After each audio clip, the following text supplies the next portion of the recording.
Hey everybody, back for another episode. Don't forget to like, subscribe, comment. If you have any suggestions for our next topics, please feel free to share them. Billions of people around the world, by choice or by circumstance, live off a very high carbohydrate diet. We all know this, we all see this.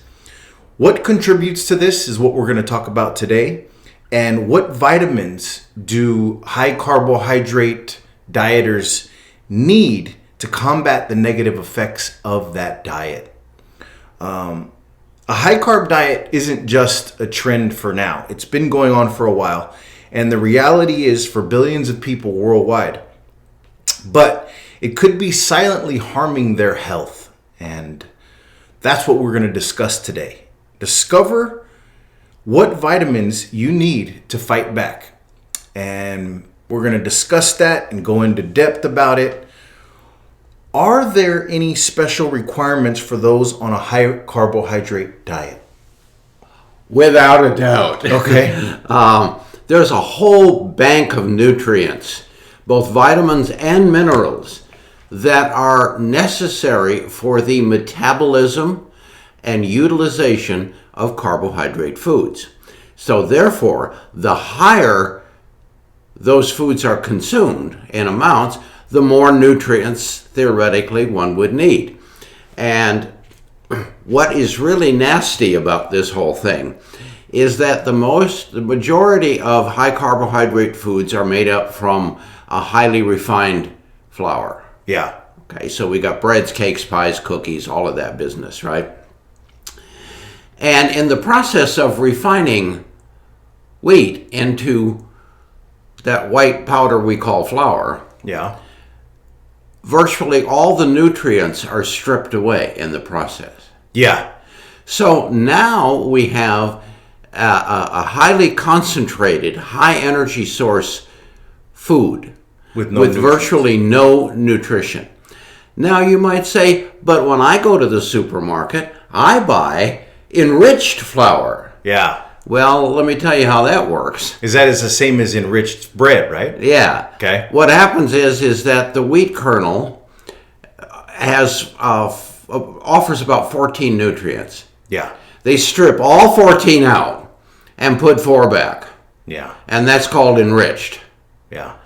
I don't feel rich by that at all. It doesn't. So, I mean, all people should be taking a full spectrum supplement, but specifically people on a high carbohydrate diet really need a full spectrum supplement that they're going to absorb. So that's why you've always often recommended a liquid vitamin for those people. Yes, because of the absorption factor. Because liquid supplements can absorb and you be utilized up to 85%. And other forms is down below 50 in many cases. Yeah. And so the high vitality liquid from Phoenix Nutritionals and or the high vitality capsules from Phoenix Nutritionals, you would, of course, you created those, so you would, of course, say that those would be the ones to choose. How important is it, or should I say, how long does it take to see the benefits from taking a full spectrum liquid vitamin like that? It depends on how messed up you are. Okay. If you've been deficient for a long period of time, you'll probably notice a difference rather quickly. Yeah. But if you haven't been, or if you're younger and still in the mindset that you are invincible, you might not see as dramatic an effect because we don't have that far to go back to optimal. But eventually, if you're on a high carbohydrate diet and you continue to not do anything about that, you'll be able to see it a lot sooner. Oh, sure. And I think it's a good idea to mention some of the nutrients that are important for metabolizing high carbs. Okay. First of all and foremost, the B complex. Yeah. They're all required. B1, B2, niacin, folic acid, even to a lesser extent pantothenic acid, are all required for the utilization and metabolizing of carbohydrates. In the mineral arena, we have chromium, vanadium, aspartic acid, which are all utilized and consumed at a much higher rate in people who consume a high refined carbohydrate diet, which means that those people actually need more than others. Yeah. So carbs might be cheap and they might be filling, and they can leave your body for starving for key nutrients.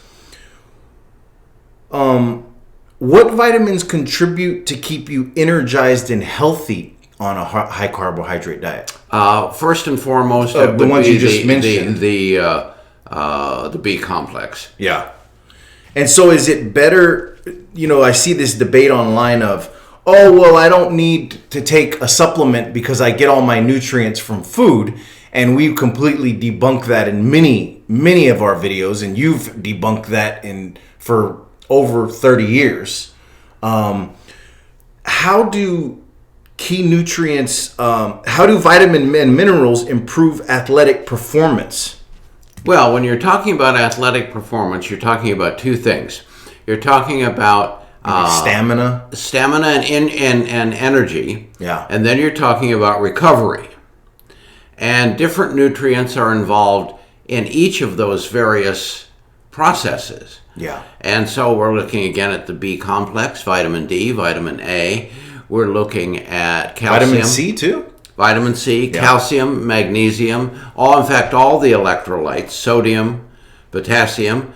In fact, for athletes, electrolyte depletion can be a very serious problem, causing a whole host of symptoms, which is why a lot of athletes and athletic coaches recommend taking electrolyte supplements. Yeah. And what are the specific nutrient combinations that enhance carb metabolism? The vitamin B complex are extremely important. And as I mentioned earlier, all the B complex nutrients naturally found in wheat and rye and other grains have all been stripped away. Yeah. So now you've got a double problem. You've got a high carbohydrate diet with virtually no nutritional support. Yeah. And so are those all the same nutrients that affect blood sugar, or would those be different? They are very, very similar because the nutrients that affect blood sugar are directly related to carbohydrate consumption, because refined carbohydrates are going to turn to blood sugar. And chromium is especially important, along with vanadium. And regulating and sparing glucose, because what that does is it helps to reduce the amount of insulin production, which is at the heart of type 2 diabetes. Yeah, and if you're on a high carbohydrate diet, you're kind of on that path anyway. Oh, you're not on the path, you're racing down the road. Yeah. So if you think that you know the risks of eating too many carbs, the truth might surprise you that you're learning how to use supplements smart and using them to stay healthy on that diet, even a carb heavy diet. And we talked a little bit about how B vitamins can help with fatigue and weakness. Do vegetarians need B vitamin supplements for energy also, or are they able to get it from their foods? The B complex nutrients, especially B12, is almost totally missing from a vegetarian diet. Yeah. And they think they can get all their nutrients from food, and it's just not possible. It's like the illusion that everybody has, because that nonsense is being constantly promoted by dietitians. Oh, all you need to do is eat a balanced diet. Well, first of all, what the hell is that? Yeah. They don't tell you. They just eat a balanced diet. Yeah. Okay, now what? Well, the fact of the matter is that 95% of us do not eat a balanced diet. Yeah. And it's hard too. Yeah, and 100% of us can't get the nutrients we need from food because of refining, processing, poor fertilization of farmlands, so the nutrients aren't there. I mean, it goes all the way back to the seeds. Yeah. And so How does magnesium help to break down carbs? Well, magnesium is one of the more powerful electrolytes that we have. It is the opposite electrolyte of calcium. Yeah. And magnesium is important for utilization of carbohydrates or utilization of blood sugar. Making use of it. Yes, giving it the body's ability to absorb what benefit there is from the carbohydrate consumption. So chromium supplements help to prevent, or chromium supplements help to support insulin resistance then? Yes, and the reason why they do that is that they help to slow the transfer of glucose into the bloodstream. And it is blood sugar or glucose that causes the body to stimulate insulin production, which is, again, at the heart of type 2 diabetes. Yeah. Another thing we've been lied about for years is that type 2 diabetes is a disorder of excess blood sugar. It is not. It's a disorder of excess insulin production. And so how does zinc support insulin and carbohydrate breakdown? The biggest concentration of zinc among adults is in insulin production. Okay. And so if you don't have adequate zinc, then your body's producing insulin that is not as effective. Oh, okay. So again, we're creating that we're racing down that road to where if the insulin isn't as effective, then the body has to produce more of it. More of it to make it do what it wants to do. Yeah. And so why is magnesium considered a metabolic activator? Because of its electrolyte potential. Oh, okay. So you've got sodium, potassium, magnesium. I mean, calcium is also one, but it's not an activator. So you've got... Well, manganese, too, is considered a manganese is up there. It is not an electrolyte, but it is up there as a cofactor, for sure. Okay. And how do sodium and potassium assist in carbohydrate metabolism? Okay. When you eat anything, but especially carbs, there is residual matter. Okay. Residual junk. Okay. And while... Like a byproduct. Yeah. And while all the cells require glucose for energy, most of the time, there are circumstances when that's not the case, but most of the time, the cells produce waste. Oh. And it is through what we call the sodium-potassium pump that forces nutrients into each cell and removes the waste matter out of the cell. Got it. Afterwards. And that pumping action is what keeps cells healthy.